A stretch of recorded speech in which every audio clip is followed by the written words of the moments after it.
are a few things you can count on when you're working in HR. Change is a constant and is often unexpected. You're going to have difficult conversations, and you're going to have to balance all these things at the same time. It's one thing to work in human resources and to have a set day and then have things unexpected come at you. It's a completely other thing to be working by yourself in HR and to have to balance multiple projects, multiple priorities, multiple responsibilities at the exact same time. So let's talk about it. Hey, it's Brittany, CEO and founder of Talented Teams Consulting, and I am back with today's video. Today, we're talking about juggling multiple responsibilities when you're working alone in HR, some of the things that I've experienced in my career and how I've overcome them, and some of my best tips for you as you're navigating these difficult spaces. I'll never forget the feeling of when I first started as an HR department of one, and I wanted to just help people. I knew that I was overwhelmed, but I wanted to help people where they were. Because again, like I said in a prior video, they don't care that I'm by myself. They don't care that, I'm really struggling to stay afloat. Their expectation of the HR department is the same. So I really wanted to help people.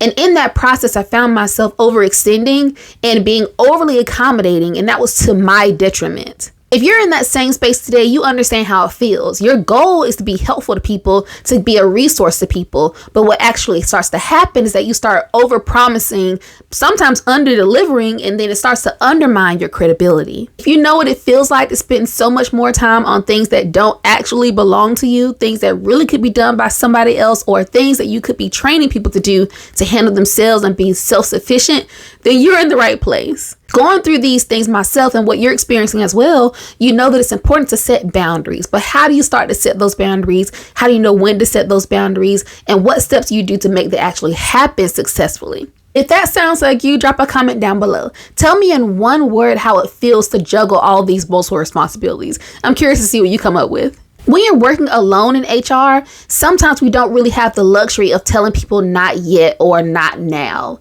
So we have to know how to juggle these multiple responsibilities, but there's a way to do it and a skill to it as well. It's really important to have this conversation today because as you continue in your career, you're going to have more and more responsibilities. Think about it. Your job is not going to be any easier than it is today. If you are doing what you should be doing, if you're growing on your job is going to get harder and harder and harder. So if you don't know how to juggle these multiple responsibilities now, as your job grows, it's going to get more and more challenging for you. So use this video as a resource, as a tool to come back to, and you need to just reset to figure out how can you do this more effectively. It's not going to be a one and done conversation. You're not going to solve it in a week. You're not going to solve it in an afternoon, but you really want to make sure you're consistently filling your cup in this way to make sure you're reframing the way you're looking at your day. This feeling really creeps up on you. This feeling of overwhelm really, really creeps up on you. At the start of my HR career, when I worked under the leadership of a senior HR manager, my day was set. If I had any questions about what to do next, I would just go to her and she would tell me. And when I landed as an HR department of one, once she was no longer at the company, I kind of thought that it would be the same way. I knew there'd be no one I could go to ask me what comes next or to tell me what comes next. But I kind of expected to just use my same schedule, my same methods, my same tools to do a different job. And I was sadly mistaken. And I learned really, really quickly that that was not the right approach. Our team was really, really small, right around 60 employees or so, or right around 60 to 70 employees. And it baffled me how many questions would come up during a workday. I would have a set amount of things to do, projects I'm trying to accomplish, things I'm trying to get done, and then the phone would ring and then the email would go off. And then I'd be at lunch and I'd get a phone call on my cell phone. And it was just so many things. And I had to realize that if I'm not prioritizing my day well enough, the things that I would need to do wouldn't get done because I'm too busy either doing something that somebody else could do for themselves, or I'm handling a problem that for someone else, maybe they procrastinated and now it's a priority for me. All of these things. And I was overly extending myself, trying to be so accommodating. So today I want to help you to not take those same pitfalls that I took.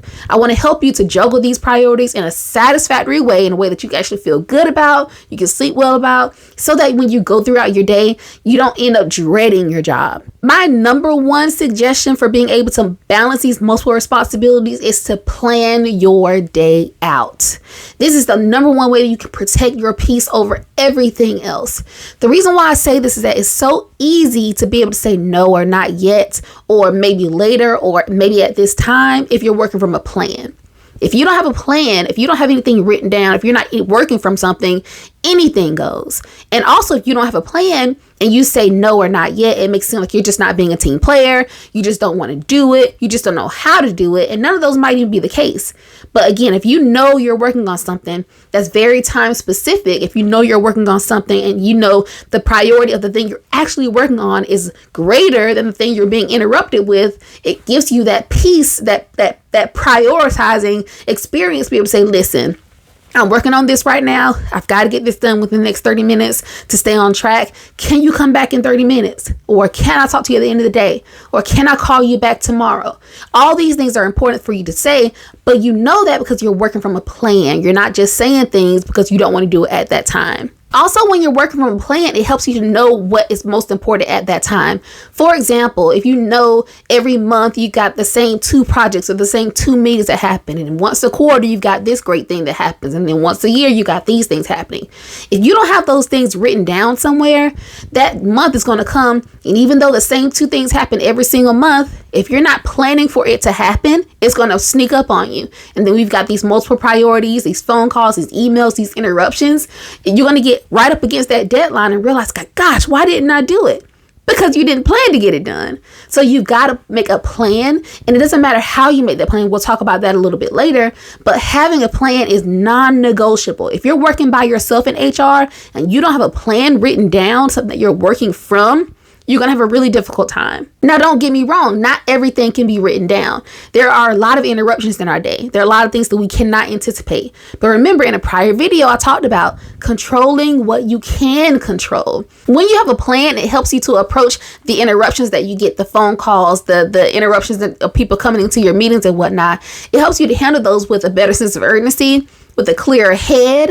Because again, when you have your plan written down, you can always get back to it. You don't have to forget where you left off and all those things. So again, if you get nothing else from this video, make sure you have a plan. And if you need assistance with your plan, putting it together, I've got a great resource for you, and we'll talk about that at the end of this video. Next tip for juggling multiple priorities, you really want to use a system. So use a system, whatever works best for you. And honestly, my system changes almost every 6 months because I just get bored with the system that I have. But it always comes back to my plan. The plan is always there, but the way I organize that plan might be different. For example, you might use to-do lists. You might use calendar. You might use a to-do list on your phone. You might use the notepad feature on the desktop. There's so many things you can do to make the best use of your plan, to keep it front of mind for you, to keep it interesting for you. But it always involves using a system, whatever system you decide to put your plan into, so that you can always have it front of mind, so it won't get on the back burner of your mind. So you can always have something to come back to when you're working and you get interrupted. Having not only a tool to organize your plan, but also a tool to get your work done. If you know that you're working on a major task, what tools, what technology is out there to help you do that better? If you are doing all of your recruiting by hand and you don't have an applicant tracking system, using an applicant tracking system to get that system on track. If you're tired of playing email tag or phone tag, trying to schedule meetings with individual people or managers or employees, using a simple link in your calendar signature or your email signature so that they can schedule time with you when you're available. All of these things are tools you can use to make your day flow better, and it makes the work continue to get done while you're not there. Remember, when you're by yourself as an HR department of one, you got to make sure that even in your absence, things have to continue to go. So when you're multitasking, you're balancing all these priorities. Again, the things you have to get done still got to get done. So you want to make sure that you have the systems in place, the tools in place, your plan in place, so that even when you get interrupted, you can always have something to go back to, and things are continuing to happen in the background. One of the most unspoken tips when it comes to balancing multiple priorities is to know your limits. So you know what it feels like when you're burnt out. For me, I know I start to get an eyelid twitch. I start to get migraines. I start to feel overwhelmed. There starts to be a feeling of dread when I'm coming into work. There starts to be, I start missing deadlines. I start to get overwhelmed with time. I start getting short with my family. So you know what that feels like for you. If any of those things I just routed off starts to resonate with you, then you know what that feels like to feel overwhelmed. But it's not good enough to just know what it feels like to be overwhelmed. You got to know what those warning signs are for you so that you don't get that far. So that's why I talked before about having a plan. When you have your plan, when you've got your systems and your tools, Hopefully those can be preventative measures to make it so that you don't hit that mark of burnout, so that you don't get overwhelmed. But if you do, you need to know what that feels like. What I like to suggest is that you make space for your own self-care activities. Sometimes that means just taking a break, a 30-minute break. Sometimes it means walking around the building. Sometimes it means finding a new podcast to listen to, or discovering a new exercise routine on YouTube or something like that. But just figuring out ways to back away from the work. Sometimes juggling priorities means back away from the work. You've got to figure out what works best for you. And if you need any help with all of these things, the resource that I have for you at the very end of this conversation is going to help you with ideas. But to me, it's all about self-awareness. You've got to understand what your limits are so that you know what they are. And then also you can try to mitigate them and get in front of them. The work that you do as a solo HR professional is impactful, but it's also very heavy. It's very, very heavy. And so everything that you can do to make sure you're staying ahead of the work and also staying ahead of your own self-care and prioritizing that almost above everything else, you've got to do it. Because again, if you're not whole, the work that you do is not going to be as impactful and you're not going to enjoy it. And so what's the point of that? So you've got to make sure you're taking care of yourself. And we're going to talk about that in a little bit later. So I talked about being earlier in my career where I felt I was being over accommodating, overextending, sometimes under delivering. But today I lead multiple departments. I lead not only HR with a team of 2 additional outside of myself, but I lead a team of compliance employees. I lead a team of learning and development and training employees. And so I cannot do all of those things without having a plan, without having my tools and my systems, and without knowing my limits. Because if I don't know my own limits, I'm not going to be a great employee. I'm not going to be a great leader. I'm not going to be a great supervisor. So again, you need all of these things to balance these multiple priorities and these multiple responsibilities, but you're not alone. When you have your plan written, the number one question you can ask yourself is, where does this fit in?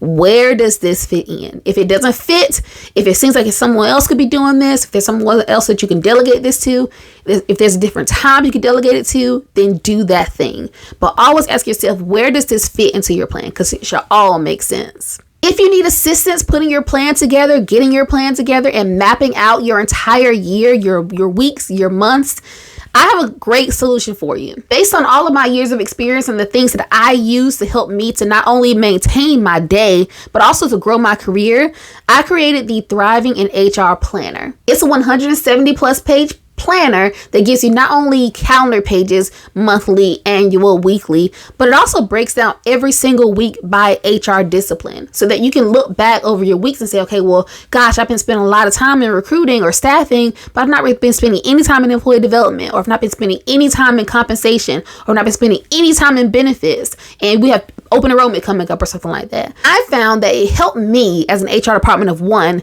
to know where I was spending my time, so that I also knew not only what I need to do on my day, what my work required, but it also helped me to say, okay, so what are my learning opportunities? Typically, you don't do what you don't know how to do. Typically, you don't do what you're not comfortable doing. So help me to see, okay, literally, physically, where are my gaps? This is where I need to invest my time when it comes to training. This is where I need to invest my time when it comes to a new seminar coming up, or a new article that's on the news, or something like that. So again, this is just one of the many things this planner can help you with. And click the link down below to learn more about it. In addition to the planning pages, on every single week, you're going to get a new affirmation, because I believe that mindset is everything. The way we think about things is so important. It's so impactful. And that's one of the reasons why I created this channel as well. There's so many negative things in the news. There's so many negative things you could think about. When you come to my corner of the internet, I hope that you feel positive. I hope you feel empowered. I hope you feel powerful, because you are. And I think that the way we think about things, even if it's just a simple affirmation, if we take the affirmation throughout the week, you're going to get so much power that comes from that, because you're going to take that, and even when you have that difficult conversation, even when you have that thing that comes across your desk and you don't even know how to handle it, you're going to have a different level of perspective, because you're going to be looking at it from a positive lens. When you click the link down below, you'll see a brief tutorial kind of talking about who I am, also about the planner and things of that nature. But you'll also see what the planner includes. Because I understand that 170 pages is a lot of pages, I'm not going to leave you hanging. Included in the planner, you're going to get little QR codes throughout. So for every section, you're going to have a tutorial video walking you through that section. So for example, the weekly pages, the monthly pages, the annual pages, the project planning pages, everything that's included. You'll learn more about that when you click the link below, but I'm not leaving you hanging. So understand that you're not in this by yourself. The things that help me as an HR department for when I was there in my career, I'm using these things to help you too. So again, the ball's in your court. You got to take action if you're interested in moving your career in this way. If you're tired of stressing and dreading conversations and things of that nature, you've got to make a plan around the things it's going to take for you to be able to balance these things more effectively. So if I could serve you at a higher level, please feel free to reach out to me anytime. I would love to serve you in that way. But if you have any questions for me, please feel free to drop them down below, and I'll talk with you on the next video. Have a great day. Bye.